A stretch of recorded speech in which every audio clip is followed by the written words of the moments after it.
I'm Dr. J.J. Hurtak, social scientist, futurist, and musicologist. And I'm Dr. Desiree Hurtak, and we're here talking with Steven Halpern, actually a long-time friend and associate who contributed also to the new sound book, which we're coming out with. So his name's right there on the cover, the first one, because of his great contribution also to the book and talking about his information about being the father of New Age music and also his connection with us. So thank you for including that as well, Stephen. And also, we go back 50 years. Stephen was interested in my work. The Keys of Enoch was one of the proofreaders, literally, of the first edition. And this, of course, has changed the world of science, psychology, and parapsychology. And so Stephen has a deep background, one that's amazing, and so many frontiers in so many subjects. So, Stephen, give us a little bit about how you got to do what you're doing today. I was trained as a jazz trumpet player, learning to improvise, learning all the scales and learning all the left brain things. And that was an energetic expression for me. But music was always something in the background. In late high school years, I read about Edgar Cayce and his predictions and his readings of the healing powers of music in ancient Egypt.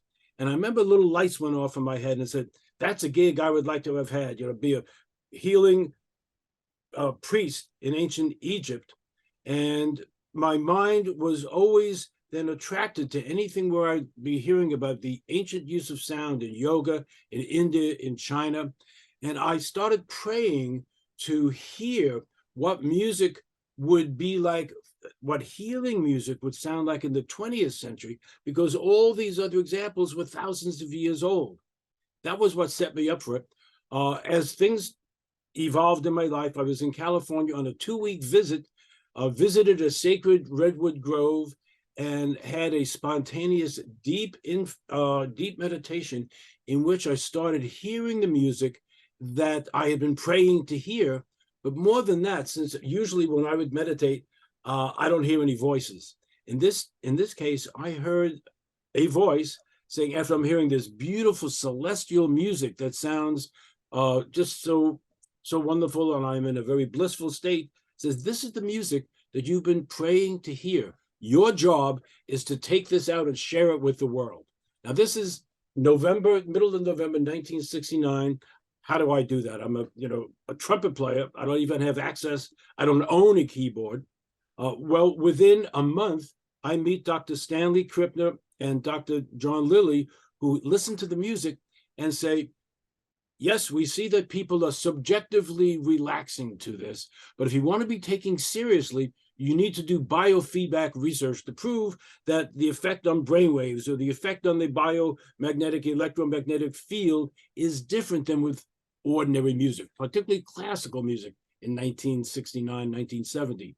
So that was my entree, and yet saying, I'm not the guy to do research. But as things work out, I have to do some research, and Dr. Krippner is instrumental in hooking me up with great biofeedback equipment.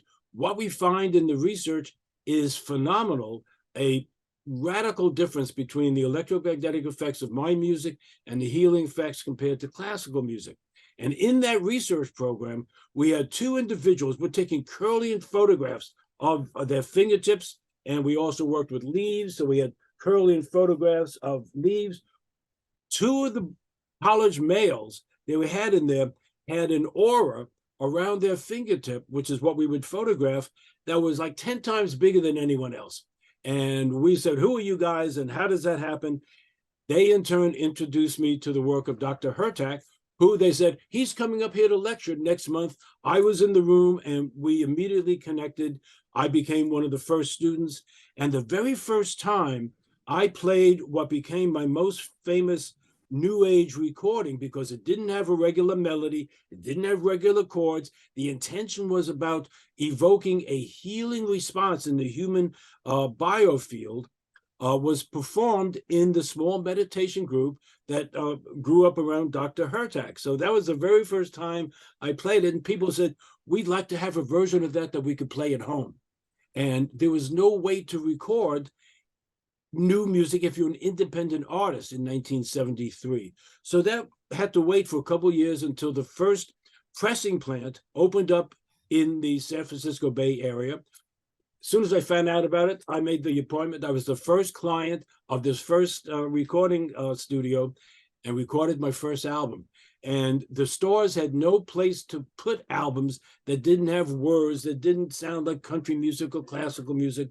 And part of my job was also to educate people that the concept was not just about entrainment, but rather not entertainment, but entrainment, where the music would allow the brain waves of the individuals to shift, that would set up a higher level resonance and a higher coherence resonance between the heart and the brain. And there was no genre that related to this in the music industry. I was one of the people who have said, well, it's new music. We have the conferences and expos that are called New Age Expos. We call it New Age music. And that was part of how the name came up, because the intention was to do things differently than regular entertainment music. And when I got my Grammy nomination in 2012, the Grammys themselves and Billboard called up and said, you spelled the word entertainment wrong on your album. And I said, no, let me teach you what entrainment is and how the music can help us resonate and entrain to a higher frequency of brain-mind coherence. And that's how the field really got started. It was you set a very high bar for new age music. And tell us a little bit more about how you've seen this in your life. Well, also, what is entrainment? We do talk about in the book, how to heal with certain sounds. We talk about how the changes we were able to create in the temples around the world and how even plants sing. So all of this, but, what is entrainment? What is the work that you are so noted for? Okay, well, I build on my understanding of entrainment and resonance, of course, on many other masters. But very simply, there were two kinds of entrainment that I focus on. There's entrainment that's beats per minute, what's called rhythm entrainment, where an external rhythmic stimulus will cause your heartbeat, your pulse, to match this external rhythm. So I can speed up your heartbeat or slow it down. This is rhythm entrainment on a biological, physical level. It affects the heart. Brainwave entrainment is more subtle. It's not just beats per minute, and it's now beats per second. And in that aspect, we can cause the listener's brain to shift from ordinary consciousness, was about between 8 and 12 cycles per second, what's called beta brainwave state, into the deeper, more healing alpha state, and even deeper into the theta state. These are the frequency ranges that scientists have measured about the electrical pulsations of the brain. Most music keeps you in beta. One of the reasons for that is not just the rhythm, but the structure of classical music. And most all music, it's forward projective, it's predictive. We've been culturally conditioned to respond to certain patterns of melody. I'll sing one and watch what happens. You could feel it in your chest. You could hear it inside your head. If I sing the do, re, mi, fa, sol, la, ti, and if I don't finish, you're probably holding your breath. You're going do in your brain, or sometimes like in class, people will sing out, please finish. I call that scalus interruptus. But the key of that is that being in that state, you're always off balance. You're always projecting into the future. And one of the other key phrases that I put out into the world is that relaxation only happens in the present moment. It's the definition of mindfulness. Where I go to when I compose and channel is a mindful state. I'm not playing a song that I've rehearsed for 20 years as classical masters do. I'm not looking to impress people with what fancy runs I could do, which I used to do as a trumpet player. Now it's just serving the music, creating the perfect sound symphony, a neural symphony that engages body, mind, and spirit, bringing in a higher level of balance and harmony inside ourselves. So the music. Well, this is what we like about your music. There's a coherency between body, mind, and spirit.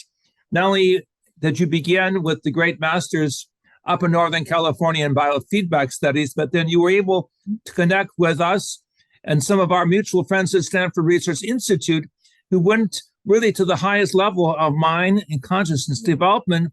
But this began really with the mindfulness, the quietude, the ability to see the human body as a musical instrument. And this is what I thank you for, one of your first publications. So you're not the, classically everything, has to be the next note or something like that. You, even back in the early 70s, were able to literally hear music coming to you. And I know we've done a couple albums with you now, one in 2012 and now one in actually 2023. It took a while with the COVID that, we give you certain sounds and vibrations, and then you come right in, you hear it, you know what to do with it. It's just so perfect, so balanced. Thank you so much, Steve, for all the great stuff you do. We're going to continue talking. I just wanted to give you that thank you in advance. Yes. Well, I will mention that when this new music arrived, it was different than anything I'd really heard before. And when I sat down at a piano, still kind of in altered state after the meditation, people said, well, how'd you learn to play like that? And I said, what do you mean? Because I didn't even hear it because I was in an altered state, out of body or whatever. So I recorded it and got to hear what I was playing. And I said, well, I just play what I hear and what comes through my fingers. And I would ask the questions, well, where does this music come from? What's going on? And one of the first things that happened a couple weeks after that, I was in a used record store in Santa Cruz in the jazz section, and it feels like I am being pushed on my shoulders to the classical section. And I go, why am I'm not going to buy any of those albums, but my hand shoots out into when they had the bins of 100 LPs, and I pick out one, and it's Rosemary Brown's book, album, recorded by the BBC, doing research on her book and her experiences of channeling from Liszt and Chopin and others of the masters. Wow. And they said, some of them move her fingers. And I said to myself in the store, that's what's happening to me. I'm not thinking about something, but my fingers are playing things I've never played before. So that was one of the things. But then over the years, I've had some ET contacts, working with some different other energies, and that's been part of my process.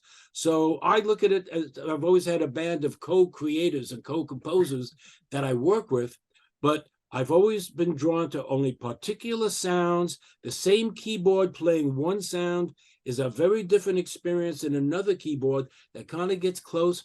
And that's why I use a very special electric piano that was designed as a healing instrument, and then bring other artistic aspects in, and then had to take this information on the road, because in 1977, there was nobody speaking about the healing powers of sound at any of the New Age expos and none of the science conferences. And that's why I met Dr. William Tiller and so many other brilliant scientists, and Dr. Marcel Vogel, who would speak at these conferences and say, your music is wonderful, what you're doing is good, and then help me do some of the research that would prove that there's something different going on with this kind of music. Well, you started that with also Stanley Krippner in his biofeedback training. Just talk about that. But I want to say that I do think a lot of the classical pianists also kind of received the sounds and vibrations. They didn't talk about it.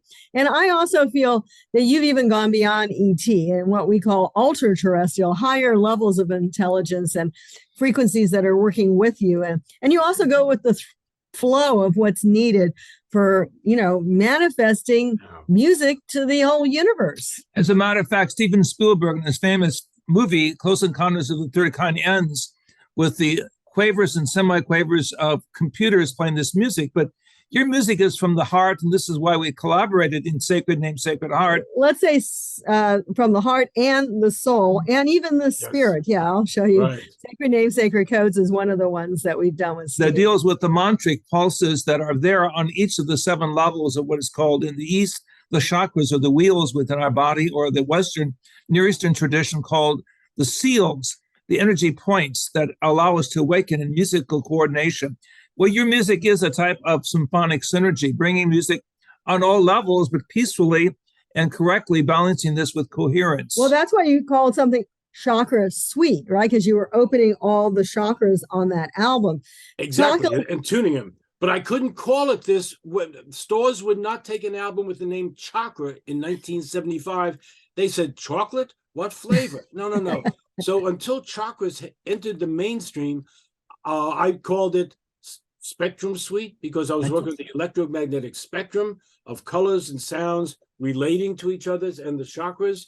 But then with yoga going mainstream, the album got its right name back as I had it in the studio in 1975, and sales quadrupled overnight. And it's been a bestseller ever since. I do want to pick up on something that you just mentioned, though. Yes, many classical composers were channeling and hearing things. Most famously, perhaps Mozart. The story is told that they'd say, Mozart, where do you get your ideas for all your music? He says, well, sometimes I'll be walking down the road and I'll hear music in my head and I write it down and I thank God that it sounds Mozartian. And in earlier centuries, if you said that you were channeling or hearing music in your head, number one, they call you crazy. Number two, and they still do this with some of the people today, oh, they're channeling from the devil. They're channeling from, et cetera, et cetera. There are problems. So between ego and just staying alive, you say, no, I compose, and you see people with a pen and ink making mistakes. But many of the great composers, Schumann, Schubert, would talk about and list having the music come to them and come through them. And that was an experience that I've always had. It always happens in the studio. And I am just so grateful for this incarnation that I've been able to connect with my muse. That's what I'm writing about in my memoir. And then to have it manifested and proven, connecting with brilliant scientists like Drs. Hurtak and Marcel Vogel and so many others. And Stan Kribner. We're going to have to end this pretty soon, but talk a little bit about Stan Kribner, because I think he brought some of us together as well. Yes. So at this first place where I wound up working, Bridge Mountain Foundation outside of Santa Cruz, they would have guest lecturers every weekend to do a weekend seminar. John Lilly was the first weekend. It was there 2 weekends later. Dr. Stanley Kripner was here. And what he said is, yes, you need to do research. You need to prove this. He says, and I have just become the co-director of the Humanistic Psychology Institute, and we would love to have somebody do research like this. We have the best biofeedback equipment in Northern California. You don't have to go to UCLA or somewhere else who are not interested in doing any research like this, because I did call them. And he said, if you apply, you're basically guaranteed of being in the program. I applied, I got in the program, and I was the only one who was doing this kind of research. Everyone else was interested in becoming a marriage and family counselor, and I had no interest in that. I wanted to research the healing powers of music. I took this to the Music Therapy Association, and they said, well, it's not classical music. If you listen to one of our albums for an hour, you'll be relaxed. And I said, excuse me, I come from New York. I don't have an hour. When I need relaxation, I need it right now. What do you have that could get me relaxed in a minute? And they said, oh, there's no music that could do that. And I said, there is now, and this is my first album.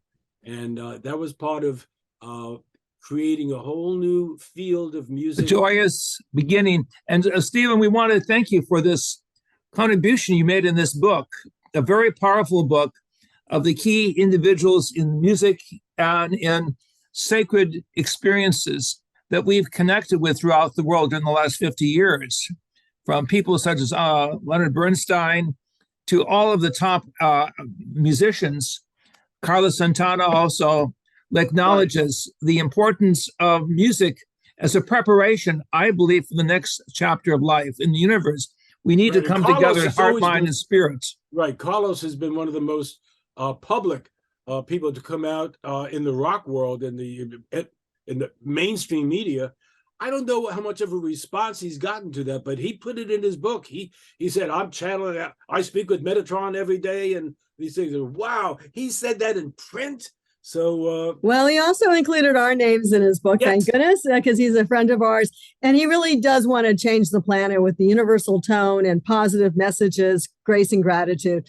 That's why he really doesn't care. He wants people to know. He doesn't care about the, we'll say the limitations of others' critics. Right. So this new book, Sound, is a musical score, a musical blueprint of how we're maturing to use those higher resources of the music of the spheres, what the ancient Greeks called the music coming from the cosmos, into the human mind, into the human heart, and then broadcast again through our thought waves and through our music into the society, into the larger world environment that's now waking up. And so again, just some of the topics that we included in the book was plant music, and we've worked with plants and those instruments, especially those from Damanhur, but other friends of ours make their own as well. Yeah, Sound and yeah, amazing. Going back to IBM and Marcel Vogel. And also cymatics, sound and geometry is fabulous. from Switzerland. The music of the spheres, not only the ancient Kepler thing, but also the new stuff that's coming out even through new music sounds of the planets and things from NASA, which is fabulous. And then, of course, healing and sound. And that really is part of what you're connected with as well. And then our work more recently is going into some of the ancient chambers. And also with you, we did the sacred ciphers of the Divine Mother. Long overdue, the feminine side of the human's mind, the human heart, singing together, bringing, as it were, the gathering of humanity from all directions. And that album, as you know, is in 9 different languages, but the sounds are brought together into a balance and coherency of awakening the higher self. Right, from the Divine Mother's names around the world. So anyway, well, thank you for all your great work. And let's keep working together and sharing together. And it's been, I have to say, 50 years. I always say I was 2 years old when that started. Anyway, and I knew you back in 73. It was fun. Anyway, love to you. Continue your great career. And we thank also Ari and the producers of this new book. It's going to be a bestseller. It's going to energize really the orchestration of souls through a higher connection that we feel is now being brought in through biofeedback, through mental development, consciousness understanding, and the whole new physics of the quantum field. We thank you so much. And Steve, you truly are the father of New Age music. Thank you for giving it that name and that consciousness. All right. Thank you. God bless.